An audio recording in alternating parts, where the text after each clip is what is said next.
Welcome. What is up? Welcome to the Mixer. I'm your host, RC, joined as most of the time by my co-host here, Jeff. Jeff, buddy, how you doing? I'm doing good. Long weekend. We'll get to it. But yeah, things are going well. Awesome. First things first, like us, subscribe to us, iTunes, Spotify, all the normal podcast places. We are on YouTube. Check out our YouTube channel. If you check out on YouTube channel, I have my totally unironic Bengals camo hat on and my Bengals long sleeve Fanatics shirt. So I am, yeah, I'm all in. I'm all in on my side chick here, the Bengals. And yeah, so check us out on YouTube. Follow us on all our social channels at FCY Mixer. Thank you for the support. It's been amazing. Jeff, as always, we're going to start with tilts. I know you have a tilt. I However, do. I got to get into mine first off. Go for Um, it. I've I'm been not waiting going to for do. this one. I'm not going to get in the full story because it would take too long. But this section is called Rob versus Renting. I've had problems with my apartment complex for a All right. while. Documented problems with my neighbors, with the property management. It's not been a great experience. I am missing my apartment in TJ, which I loved. And we had a great landlord here. Not so much, but for some of you who may know me, for some who do not, I lived in Mexico for 4 years. Had a baby, moved over here. So anyway, long story short, my wife got home, ran into a maintenance worker at our garage. He said he needed to access the garage because we have this pipe that goes in there that is the plumbing to the apartment above on the second floor, above our garage. We are not above our garage. We are in another building. It's weird the way they do it. Okay. Anywho, so she says, wait. And then he said, but you probably need to move some stuff. Some black water will come out. It might get dirty, mess it up. So she said, okay, um, I'll go get my husband. I can't move all the stuff. He can move it. So I go down there on my break. Nobody's freaking down there. Nobody's down there. I look around. Where's this guy? What do I need to move? It's a long pipe and it hovers over basically like three-quarters of the stuff in our garage. And I Okay. don't know where he's going to snake it from. I mean, I had an idea where he's going to snake it from, but, I don't know. Is he taking out the pipe? Like, what's going on? I'm not going to move stuff without You don't know talking where to to him. even move it. Yeah. And so, anywho, I look around, look around, look around. I can't find the guy. My whole break, can't find him. So I go back to work. And then about a half hour later, after I like take care of work and had meetings and stuff, I call the office. I'm like, hey, you know, they said I needed to move some stuff in the garage. Nobody was there. If they still need me to move stuff, they're gonna have to wait till 5 because that's when I'm off work. Like I'm at Right. work. I'm not technically here, and my wife cannot move that stuff. She's got to watch the baby. So, anywho, they'll say, okay, we'll call you back if we need you. Otherwise, don't worry about it. Maybe they figured something out. Next day, they never call us. And then my wife, she says, you should go check the garage because the way the guy talked to me, it sounded like they really need to get in there. It's Yeah. like, okay, I go down there and check. Guess what? They definitely worked on it. Definitely didn't move any of the stuff. And I'd say a good quarter of the stuff in our garage is pretty much destroyed. Oh man. Yeah, they opened it up and sure as hell enough, black water came down on my daughter's car seat, her first car seat. We have a different one, but that was her first car seat, and it's a car seat that Yeah. we took her home in the hospital in. A walker that I was going to give to my brother, my new niece, Remy, who I've not seen because of coronavirus yet. So Drew, if you're listening, dude, it tears me up, but we're gonna figure something out. Um, a little push walker where she like kind of learn how to walk. Something I got her, and just some various other things, but Yeah. all destroyed. Splattered and just brown. Like apparently it was the drain to a sink, to a bathroom sink that Okay. the pipe was accessed to, so it wasn't like sewage or anything. But I mean, that's baby stuff. You know what I mean? We can't. Yeah. The guy's like, we have a restoration company. We can take care of it. It's like, no, man. Like, this is for a baby. It's ruined. Right.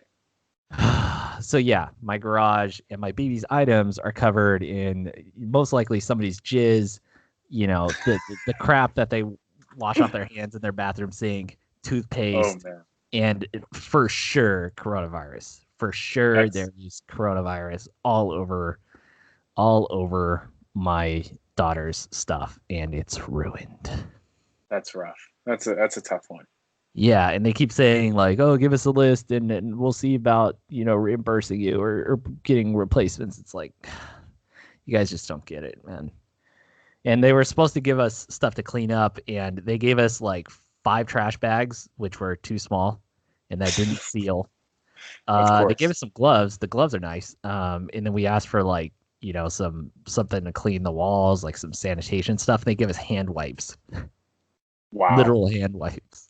That's rough. Yeah.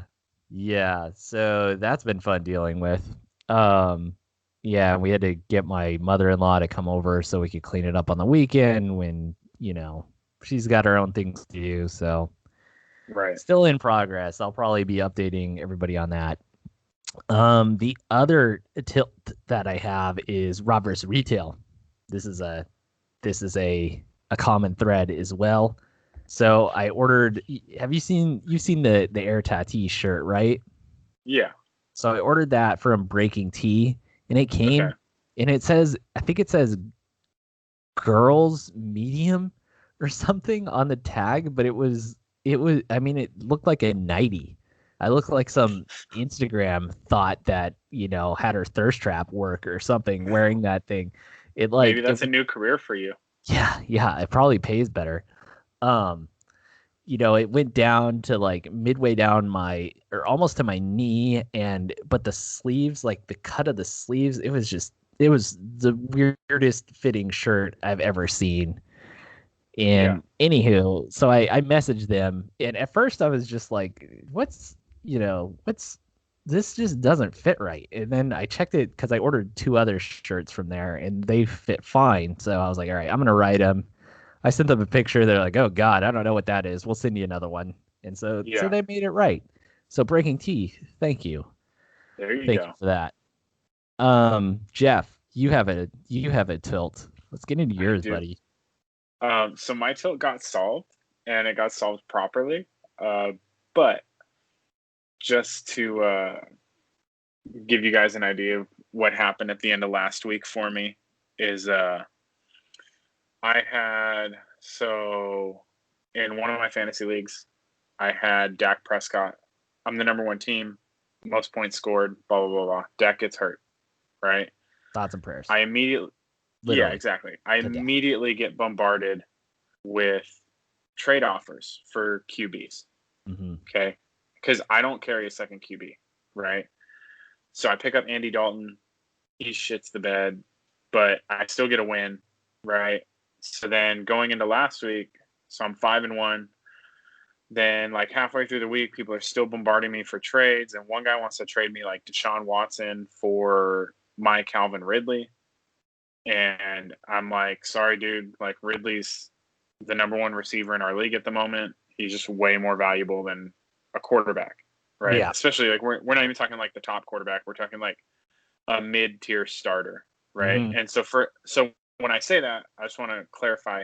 I really like Deshaun Watson, but this is a 12-team league, and Deshaun Watson is like the 6th or 7th quarterback in the league, so he's Hmm. a mid-tier starter, He's not a difference right? maker. He's not gonna. He might Exactly. win you a week or two, but he's not gonna make a He's huge not difference. like Dak was, where Dak was the number 1 quarterback in our league, and he's like putting up 35 a game, right?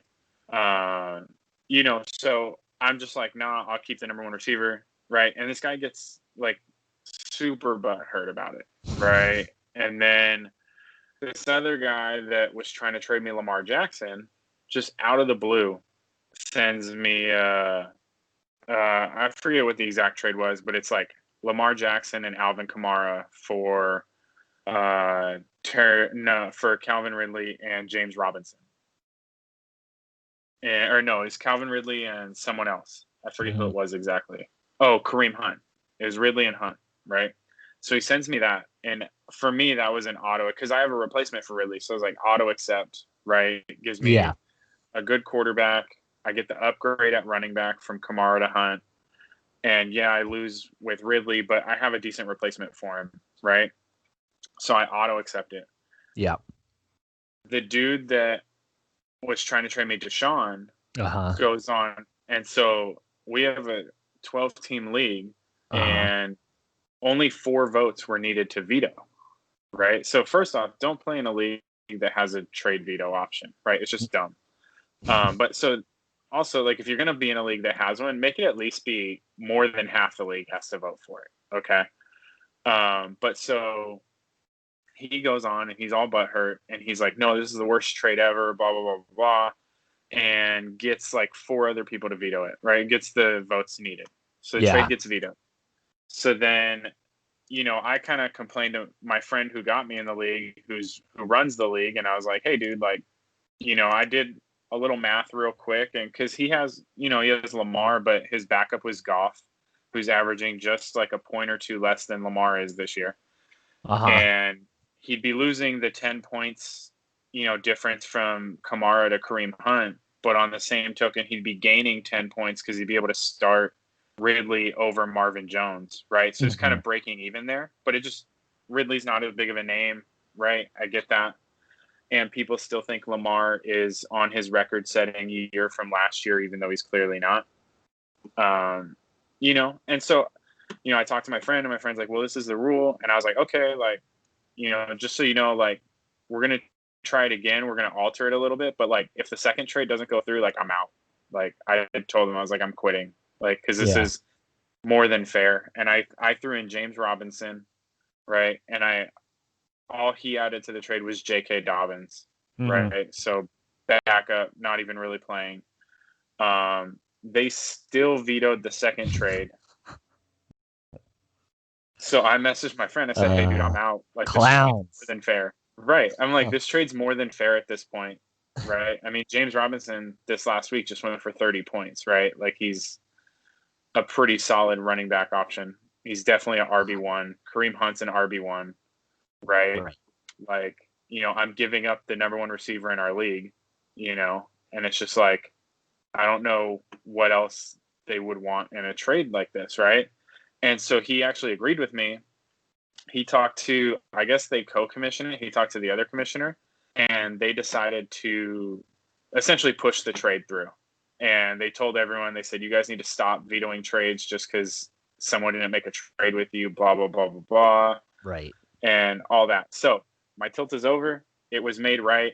And for all the people that wanted to veto the trade, that thought I was getting the clear best side of the trade, had the trade not gone through, I would have won my matchup this week. Trade did go through. I ended up losing my matchup. And the reason I would have won was James Robinson, right? Yeah. Because I had to start David Montgomery, who's been decent this year, but he's not anything special. And he gets whatever he gets last night, like 5 points or 10 points or something like that. I end up losing the matchup by like 5 points. And I would have started Robinson over. I would probably win the matchup by 15, So that's that. But that's my tilt. I'm glad it went through. Good job working the deal. We are not a trade shaming podcast. A lot of people are just, they get sour because they missed out. They want those players coming to them, especially if they see both teams getting better.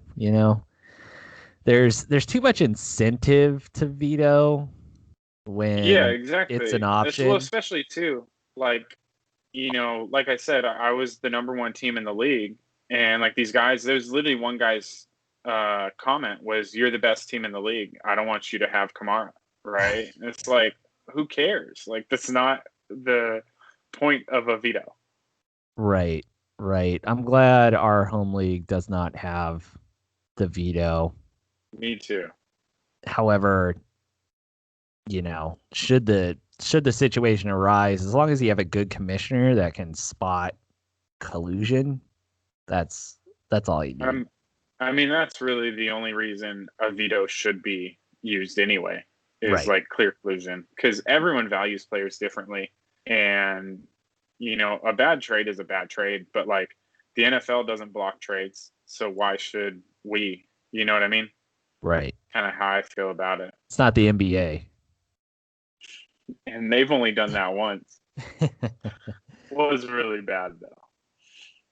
So, well done. Well done. Some food for thought to all those fantasy players out there. Don't be that guy. Speaking of being that guy, am I that guy? I have a story, Jeff. It involves another trade situation. So, All right. last week, this is in our home league. I put the thought out there.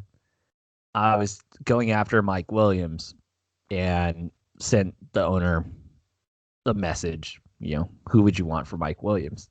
He said, I do Carson Wentz. He's like, he said, he's like, how about Wentz? And then I give you Cousins back. So I get Cousins as a replacement for Wentz, and I get Mike Williams, and then he would get Wentz. And I said, okay. I was like, well, I need Wentz this week because Cousins is on a bye. I was like, but, barring injury, barring a material change, I'll do this deal. And then Wentz tears it up, and then Mike Williams is MIA. So right. I tell the guy, like, sorry, man, I'm not going to do this deal. I think Mike Williams might be nursing an injury because we saw him in that New Orleans game. He came down hard a few times, and he hasn't been too healthy. I think he was 1 for 4 on Sunday, and then Wentz, balled out. So I said, sorry, man, I'm backing out. Basically, am I the asshole? Okay. I think in a way, yes, but I'm also of the belief that like a trade wasn't made. Yeah. Wasn't sent and agreed upon, right? Like there's still room for both people, right? To adjust. Because like, what if Wentz had shit the bed and then he goes, oh wait, I don't want to do this anymore. Exactly. Until something is like completely agreed upon, I don't ever really consider it. Like with my veto, right? So like this, after it got vetoed the second time, I asked them to just push it through because I didn't want to have to send it to him again, because I didn't know if the dude was still into it. Like I was pretty confident he was, but I was like, he still has a chance. He could say no again, Right. But yeah, until things are like for sure, I don't think it's all that bad. Yeah, I'm a little sheepish, ashamed about it, but I got to do what's right for my team. So I just felt like it's not the right move. I just don't think, I just don't know what to expect from Mike Williams. It probably is the wrong move, but we'll see. We'll see how it plays out. I have some other trade offers out there, so hopefully those will go through. There you go. All right, let's get into some real football, shall we? Let's talk some NFL Week 7. So, some of the main headlines. The Jets were 13-point underdogs, and they only lost to the Bills by 8. Adam Gase handed over play calling duties to the offensive coordinator. However, they only scored 10 points. Yeah. Really, really sad time to be a Jets fan, if anybody's out there as a Jets fan. Josh Allen didn't look that great, though. So those division games, you never know what you're going to get, though. The teams seem to play each other tight, even if the talent gap is wide. Yeah, one of the best stats I heard this weekend was that the Jets got like 16 yards on their first play in the second half and ended the second half with 4 total yards or something like that, which means they would have had basically negative 8 yards the rest of the game. Are the Jets going to win a game this year? I mean, if I were to just bet it blindly, I would say yes, because it's extremely hard to go winless. Right. But watching them, there's not really a game that I think they could win, just looking at it. So I do think they will win one, but I think they'll have to get, lucky kind of to do it. Definitely. Whew. God, man. I hope Trevor Lawrence doesn't go there. Somebody intervene. Somebody intervened. I read something this morning that he said that he's open to staying in school. Thank you, Trevor. Yeah. I mean, sometimes you got to make the tough calls, and normally, I would say players should come out when they can, especially if they're going to be the consensus number 1 overall pick. But my God, dude, do not go to the Jets. Please do not go to the Jets. See what happened to Darnold. I was really excited for Darnold. It has not worked out. It's the Adam Gase thing, right? Yeah. We see what happened with Kenyon Drake when he left, with Ryan Tannehill, with Devontae Parker. Adam Gase is bad. Yeah. Anywho, speaking about quarterbacks, number 1 overall quarterbacks, Joe Burrow, valiant effort, but falls short to your Cleveland Browns. It's the mixer battle. Cleveland won the Battle of Ohio, 37-34, late touchdown. And they've won it for this year too, because they're 2-0 against them already. Come on, Bengals. Get your shit together. Joe Burrow looked good, but Baker did enough. OBJ done for the season. Yep. Shitty way to go out. It is. So yeah, the Browns are somehow, what are they, 5-2? 5-2. Yeah. I guess the Ravens have 1 loss, or they have 2 losses. Ravens That's a tough have division. 1, I think. Yeah, it is. So, I mean, Cleveland's probably in 3rd. Pittsburgh's right there. I think they're still undefeated. It's undefeated. I think Pittsburgh's atop the division. I think the Ravens are 2nd, Cleveland's 3rd, and then Cincinnati's last. This was I was talking to one of my coworkers this morning. He's actually from Ohio. He's a big Browns fan. And we were talking, and I told him, I said, I think that the Browns are still like a year away. I think next year is probably a better year in terms of contending and being really good. Yeah. But at least through 7 games, we've seen it's a really good sign that they've beaten all the teams they should beat, right? And maybe, the Dallas game at the time with Dak there, that was a little more 50-50-ish. They beat Dallas, so that was good. But, it's a little concerning that they've been blown out by both the Ravens and the Steelers. But the fact that they win the games they're supposed to win, is also a really good sign. I could see them ending with, 9, possibly 10 wins this year, pretty realistically at this point. Maybe make the playoffs. But I think next year is really like when we expect to see them like, okay, they're pretty good. You know what I mean? Is Baker the guy? How confident are you with Baker? I mean, I was really confident until last year. Last year with Freddie really kind of had me worrying a little bit.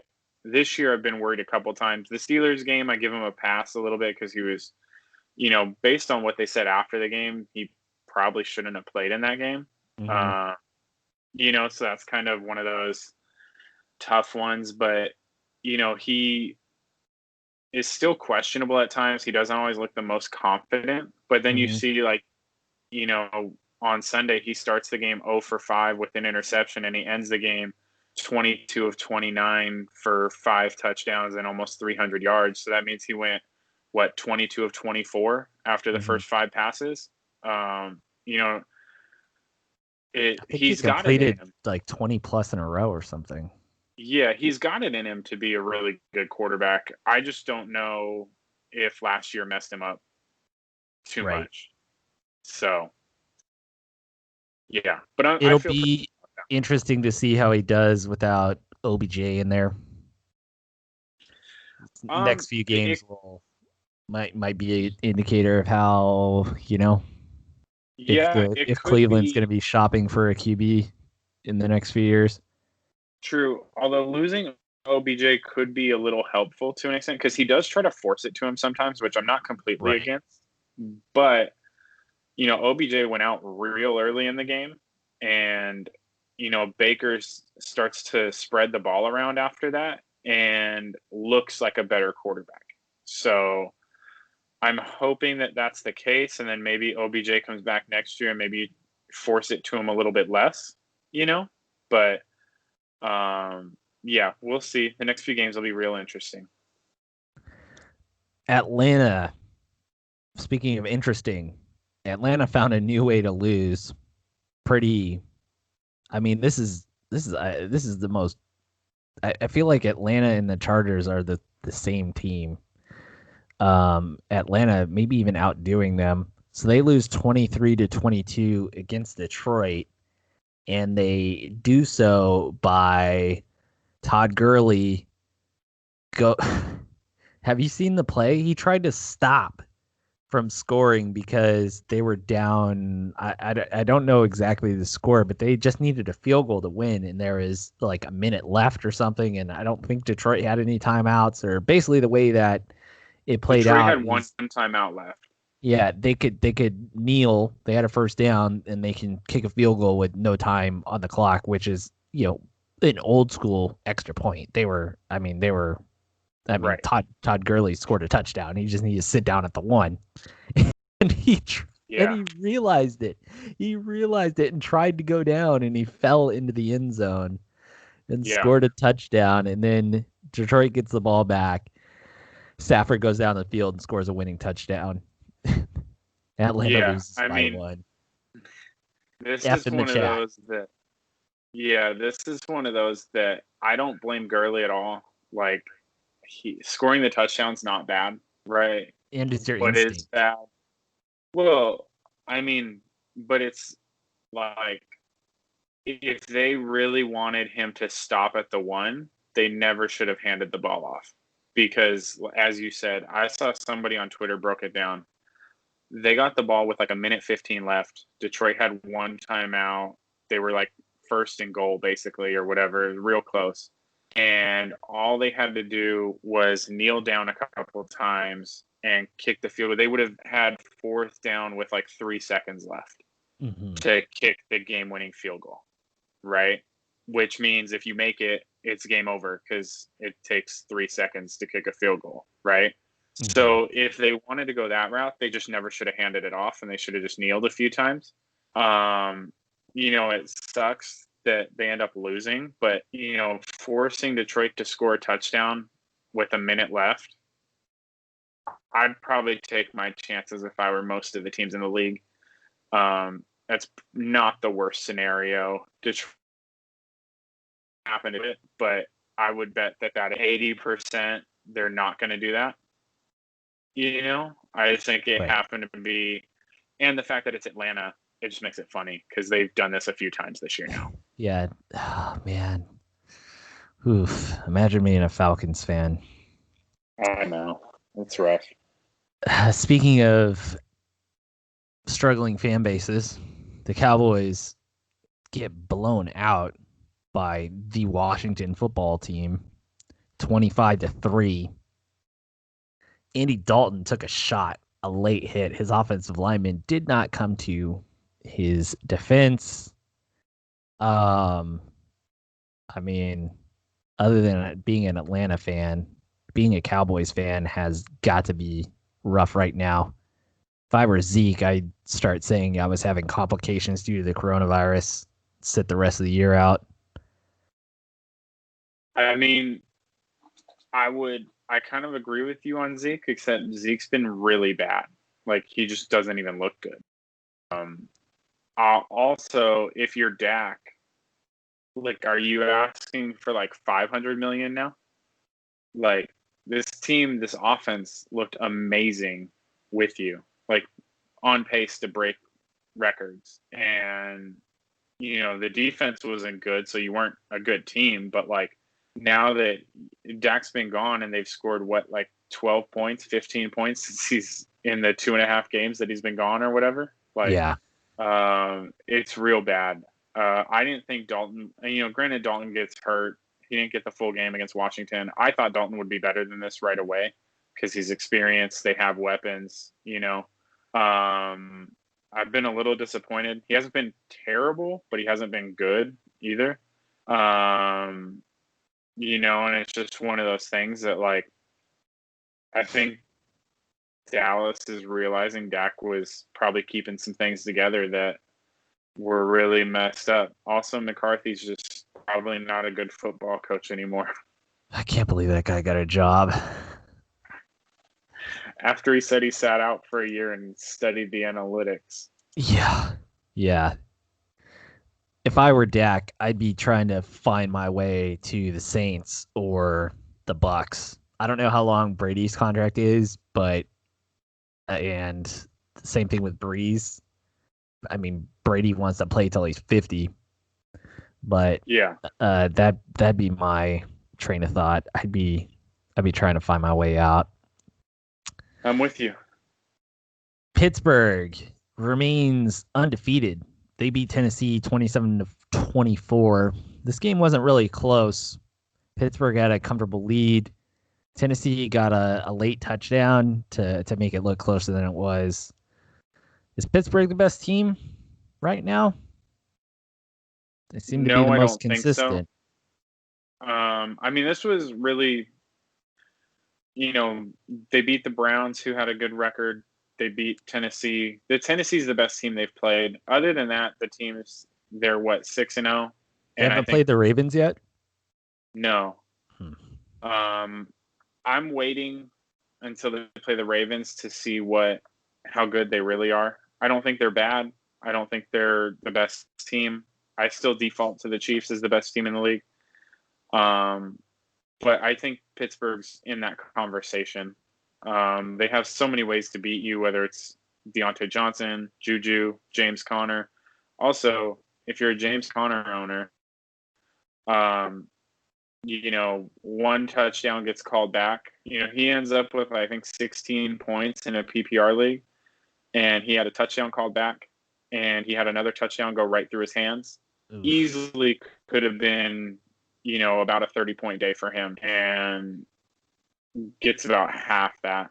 But yeah, Pittsburgh is good. This is one of those games that it was not nearly as close as the final score indicates. Mm-hmm. But yeah, both these teams are good.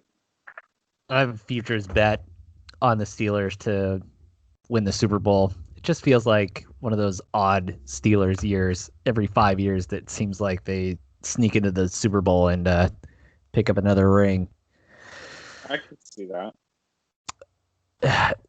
A team that looks like they won't be getting any rings soon, the Patriots. They got blown out 33-6 by the very injured 49ers. Cam did not go over 100 yards passing. This team is broken. Is Belichick a fraud? Belichick is definitely not a fraud. But this is weird. Ever since, Cam had to miss time due to his corona positive tests, they've been terrible. And it's really weird because they were really good before that. Not best in the league, but offense was pretty solid. Cam was looking really good. And then he had to miss a week or two or whatever, and they've been bad since then. So I don't know if there's any correlation there. I don't know what the cause is, but they do have a few things to work on, obviously. They're also not that, I've seen a lot of people talk about how depleted the talent level is there, right? Edelman's old, N'Keal Harry is, they're trotting out offensively a bunch of guys who are, late round draft picks, undrafted free agents, stuff like that. and Cam himself just hasn't played well the last couple of weeks. So we'll see. I think they figure it out. I think Cam figures it out at least, and is decent the rest of the year. But it'll be interesting to see what happens. Yeah. Belichick has committed to Cam being the starter. Stidham got in late in the game, but Cam, I'm curious how much of it is, just his continued injuries. I guess we'll have to see how he does. Moving on. Justin Herbert got his first win. They handled the Jacksonville Jaguars and Gardner Minshew pretty well. They closed out the game. Yeah. They made it interesting like they always do. I believe the score was 39-29. Scoregami. Are you familiar with the scoregami? Of course. I'd never heard of it this year, but it's a unique score. Basically, it never happened before. So, anywho, Chargers win. I should have worn my Chargers stuff today since I wore Bengals stuff when Joe Burrow got his first win. But didn't work out. That's okay. There'll be many options. Plus, I'm waiting until I get my Herbert jersey. He goes for over 300 yards again. 3 touchdowns. Looking great. Not much else to add on that. But yeah, Chargers get a win. Mm-hmm. The best game of the weekend, I would say, was Cardinals Seahawks. It's a back and forth. The Cardinals win in overtime against the Seahawks. There was some sneaky defense the Cardinals were running in OT. It seemed to fool Russell Wilson, arguably the best player in the NFL right now. That division game, the Cardinals, I think, have 2 losses. Seahawks maybe have 1. I think everyone in that division has at least 4 wins, I think. Yeah, that's another very competitive division with the Seahawks, the Cardinals, the Rams, and the Niners. Niners won the Super Bowl last year, and they're, I believe, 4th place in the division. So, yeah. Jeff, I'd say the Seahawks are the favorite to take the division. Can the Cardinals just beat the Seahawks? So, are they legit? Are the Cardinals for real? As a Cardinal fan, they are my second team because of Kyler Murray, who, by the way, if you own him in fantasy, balling out, you should just keep him because I believe before this last game, he was on pace to beat Mahomes and Lamar's last 2 years in terms of fantasy points scored. So he was like real close to their paces. So you're looking at, arguably the number 1 QB in fantasy. The Cardinals team played most teams in that division last year pretty tough. I know they played the 49ers really tough both times they played them. This year, while I don't think there's a great team yet, you can see it starting, right? I don't think their defense is really good enough, but their offense, they just do so many different things and they confuse you. They can run the ball. They have arguably the best running attack in the league. They were the most efficient in the league last year. Yeah. So we'll see. Kenyon Drake's out for a few weeks at least. So if you addition by subtraction there, maybe. It might be. If you have Chase Edmonds, time to play him. If you have Eno Benjamin, might be time to play him too, because the Cardinals can support 2 running backs to an extent. But yeah, I still think the Seahawks are probably a better team overall. But the Cardinals got the best of them in this one. So it was a fun game, exciting game to watch. I'm glad Seattle's still letting Russ cook. That's a huge one. I'm loving the quarterbacks to watch. We got Kyler, we got Russ. Rodgers is doing his thing. Brady's on a new team. Lamar Jackson, obviously. Patrick Mahomes, the two rookies. Tua's going to be in there now. So, it's a fun time.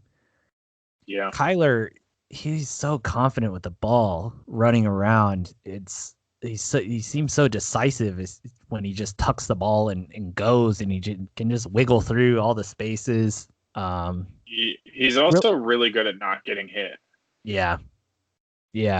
So, I'm looking forward to watching more of their games. I hope they make the playoffs. I don't know if they have the experience yet to take the division.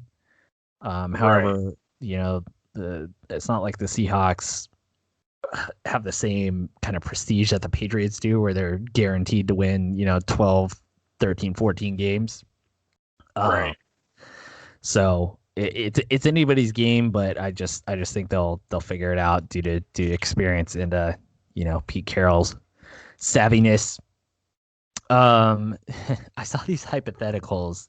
I know you got to go soon, Jeff, but I think I'm good. These hypotheticals were being passed around. Yeah. If you would, I don't know if you saw it in the show notes. If you would rather try to tackle Derrick Henry, or if you would rather try to block Aaron Donald, like if you had, I don't know, something was on the line where to win it, or maybe even to survive, pick your poison. Would you rather try to block Aaron Donald, or would you rather try to tackle Derrick Henry? Well, so for me, this really depends on the situation, but I think just in general, I would rather try to block Aaron Donald than try to tackle Derrick Henry. And my reasoning on that is that if I'm blocking Aaron Donald, he's not really trying to hit me. He's trying to get by me. So I may not get the full force necessarily of an Aaron Donald hit. When it comes to tackling Derrick Henry, I do not want to do that at all. That is a very large man. He moves very quickly. See, am I crazy here? I think I'd rather try to tackle Derrick Henry. I think the other thing too, though, have a shot. Is like if I'm blocking Aaron Donald, it's from like a foot or two away. If I'm tackling Derrick Henry, is he starting 7 yards back in the backfield, 5 yards in the backfield, and he's starting 5, 6, 7 yards away from me minimum? I'm not trying to do that. Let him get a full head of steam, and then I got to come in and try to make that tackle? No way. Aaron Donald, just less force there because he doesn't have as much room to get the momentum going. That's my thought process on it. Yeah, I don't know why. I feel like going up against Aaron Donald, he would want to embarrass you. He would still toss me around. I'm under no illusions there. And he would still wreck me. And Aaron Donald is a larger man than Derrick Henry, I would assume. I mean, Derrick Henry is huge, but I would assume Aaron Donald being is he a linebacker or a D lineman? He's a D lineman, and I believe this depends on how we're talking about larger, because Aaron Donald definitely weighs more than Derrick Henry, but is a smaller man to look at than Derrick Henry. Derrick Henry is 6'3", Aaron Donald is like 5'11". I hear you. I'm taking my chances with Derrick Henry. I feel like, just obviously I'm going to try not to get trucked. But you're going to. Yeah, well, he's going to do to you what he did to who was the DB? Was it Josh Norman that he did it to, or whoever? Where he had him stiff arm. That was. He's going to do that to you. You ragdolled him. Time. Oh man. Well, at least I don't know. At least I'd make SportsCenter not top 10 or something. Maybe we get some more views with that. How many? Okay. This was the other hypothetical. How many tries do you think it would take for you to tackle Derrick Henry? If you were given 100 tries, could you take him down? What's the setting? Are we just like me and him on a football field? No, I'm not taking him down in tries. But if we're in like an Oklahoma drill setting where he has a limited space where he can run to, I'm sure in 100 tries I could get him down because I'm just going to go after his legs every time. If I can, I might trip him up. Maybe he stumbles a little bit. I still have no illusions that I'm really going to like do anything, but like 100 tries in a setting where he can't just outrun me.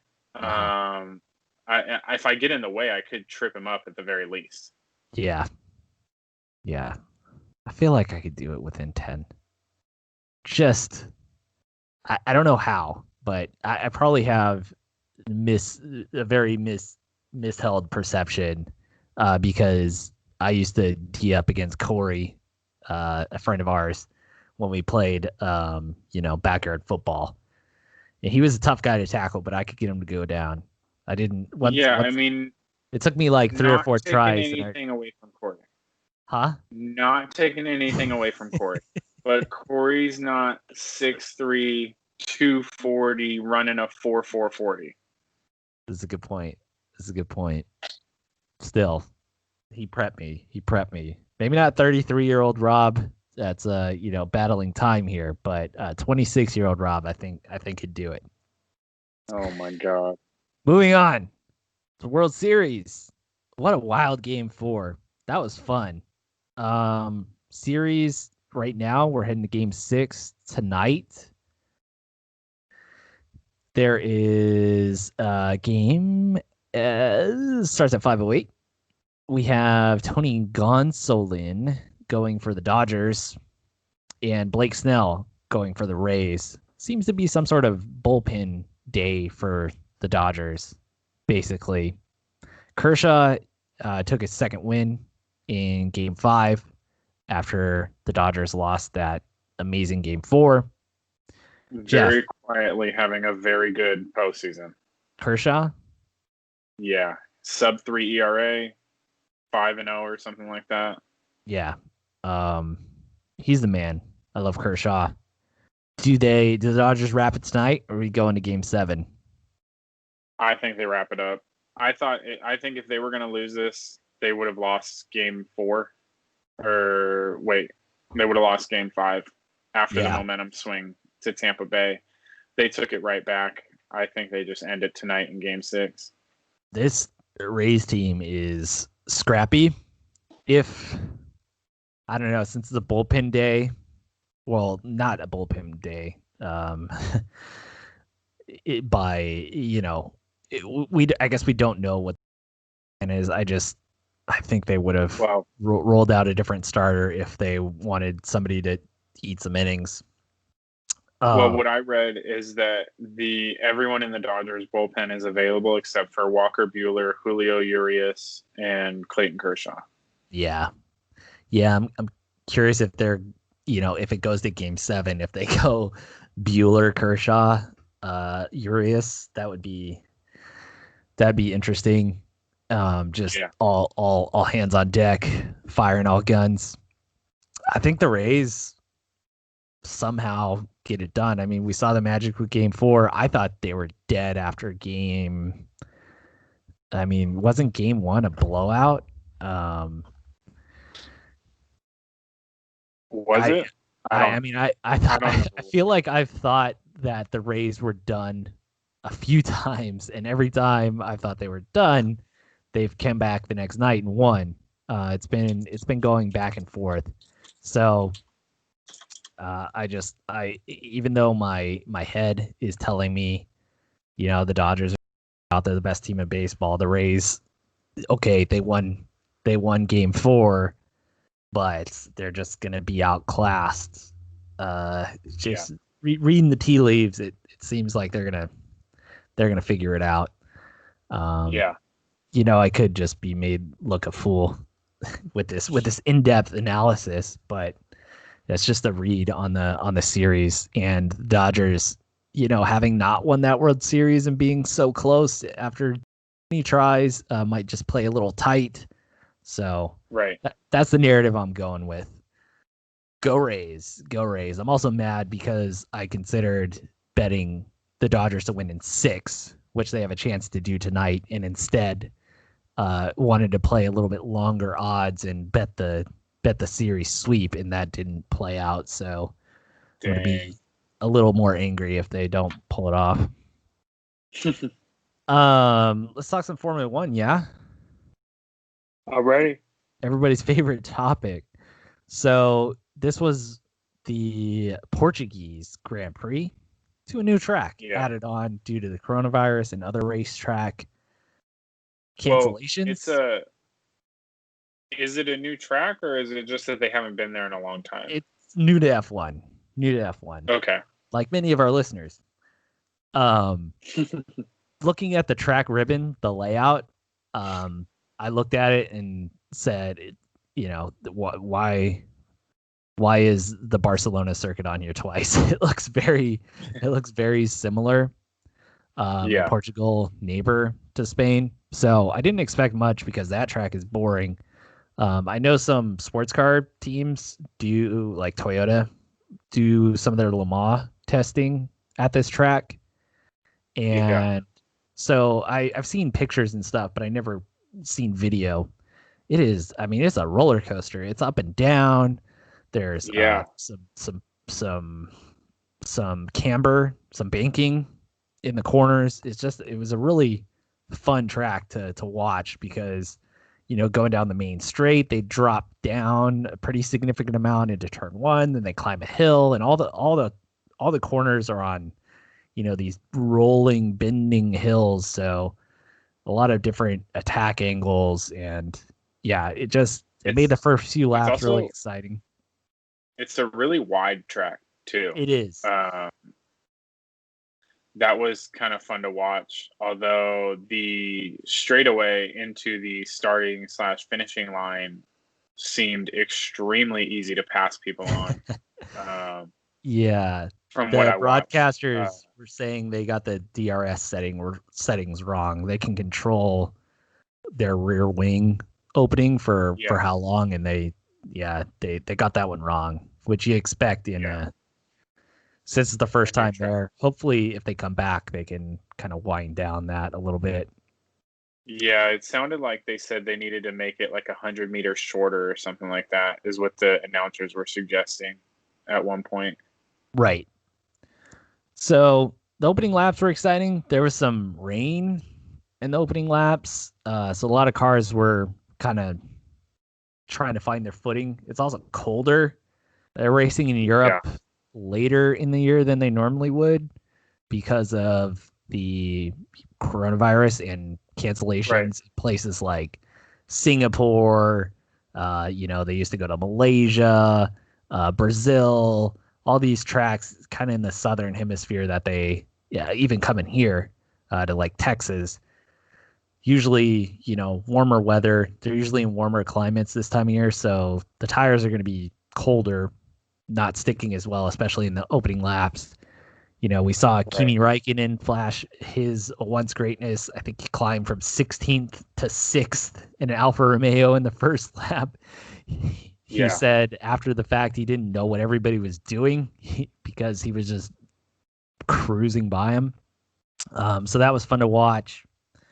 Ultimately, we get the same copy-paste results. Hamilton 1, Bottas 2, Verstappen 3. Hamilton passes Schumacher with his 92nd win. He's now the all-time leader in Formula One wins. So, claps to Hamilton. Well done. Yeah. The story. I did hear, go ahead. Real quick, sorry. There was an interesting comment from, I think it was Lando Norris or Lance Stroll, one of those two. I get them confused all the time. Mm-hmm. And one of them said that he was like happy for Hamilton or whatever, but that basically Hamilton should be winning, kind of thing. He's got the only card that really contends. Shade. And it was. And then, the part that I found interesting was Redditor went back and, it really feels like Hamilton, this year especially, Mercedes is clearly the class of the field, right? But somebody went back and they said that for most Formula One seasons, there's really only like 2 or 3 cars that have legit chances to win most of the time anyway, right? This year's just different because those 2 or 3 cars are the same team, right? Mm-hmm. But yeah, they went through in the past and they said there's really only like 2 or 3 years out of the last 30 that more than 2 or 3 cars was winning multiple tracks, kind of the multiple races. Right. And I found that really interesting that, like, it seems like this year's not really different other than the fact that it's Mercedes instead of like Mercedes and Ferrari or Red Bull and Ferrari or whatever. You know what I mean? Yeah. Yeah. It's unfortunate that most seasons do kind of wind up turning out that way with a few teams dominating, winning all the races, but there's no discounting what Lewis has been able to accomplish. He was winning with McLaren when he had competitive teammates. He won his first world title with McLaren, and he's continued it on with Mercedes. Some of the team's success is due to the driver's knowledge and being able to get the most out of the car and communicating with engineers. So it's not just like the engineers are building him awesome cars on their own. They're building the Right. car based on his input as well. So there's something to that. It's tough to compare eras. Schumacher era, I mean, he was dominant. Ayrton Senna, although the cars he drove were not as dominant, maybe the most impressive driver on track. If we wind the clock back even further, Fangio has the highest win percentage in a time when there were definitely more cars competitive. And although the driver's talent may not have been as deep back in like the 50s, I think is when he raced. I So think that's a tough thing. I've read about a little of this, and like people try to compare eras, and they talk about the eras you just brought up, yeah, and the problem with comparing those guys to now is like those guys got to those positions because they were rich, they were able to build right, their own cars, right? Whereas now, like you have to go through a whole you have to go through the circuit when you're the karting circuit when you're young, then you yeah, have to graduate to Formula 3, Formula 2, hopefully get to Formula 1, right? There's mhm, just so many more professional drivers nowadays. yeah, yeah. So congrats to Hamilton. There was some controversy that we don't really have as much time or enough time to get into. So maybe we'll save that for another show. Um, it involves a Formula One driver's father being assassinated in Russia, possibly by the KGB. Yeah, maybe we'll touch on that next time as a little teaser. I just want to shout out an accomplishment by another driver. You may or may not have seen this in the news, but Oliver Webb, look him up. His Instagram is awesome. I am so jealous of this guy. He races sports cars. He did some Indy Lights here. I believe he's British. Anywho, he lives Yeah. I mean, awesome lifestyle. He lives in Monaco, travels and drives fast cars for his life. Um, he set the new land speed record for a production car Okay. in an SSC Tatura, which is an American car built in Washington State. They set the record on a highway in Pahrump, Nevada, which I believe is just outside of Vegas, because I think all of Nevada is just outside of Vegas. It was a 316 mile per hour average with a peak speed of 331. The Yeah. previous record, he broke the previous record, which was set in 2017. The previous record was 278 miles an hour by a Koenigsegg. So smashed So by I about have a 50 question miles about per this. hour. First car, I do production have a car over question 300. about this though. What's up? I what little I know about what they call, I believe these are called like supercars, Hyper. or like hypercars or something like that. Yeah. That these land speed records aren't actually the like gold medal of what these cars go for. Like they're nice, right? Like it's nice to be able to say like average 316, but from my understanding is these cars aren't really thought of as like the fastest until they go to, is it a track in Germany? Oh, the And they have to Nürburgring. run the track. Yeah. Yeah. That's So you're right. You're right. However, the Nürburgring is more for cars that you're going to sell in a serious quantity. So gotcha. if it's a production Ferrari like a 488, it's just their Yeah. normal GT car, or a Porsche 911, the BMW M3, cars like that, which are going to be produced at, maybe not like a Toyota Corolla, but that's going to be in like that 100K to 200K range where you hope to sell a lot of them. Yeah, that's the title you want. You want the Gotcha. Nürburgring record. The new Corvette, I think, might have it for that class, or maybe they haven't run it there. There's been some really bad crashes at that track, so they stopped going for top times. Every now they shut down the testing there periodically. Anywho, but yeah, you're right. That's the one you want. However, these hypercars, I don't really know the main purpose besides it being really fucking cool to say it went 300 miles an hour and it beat. It wasn't a Bugatti. It wasn't a Koenigsegg. People may not know Koenigsegg, but they should know Bugatti. It was. I haven't even heard of this company, SSC Tartour. They're gonna make 12 of them. They retail for like $2 million. Put me on that list. Anywho, so that's all we got. Let's go get some PF Chang's. Yeah. Let's do it. All right. Maybe we'll catch you guys later this week. Thank you for listening. Bye.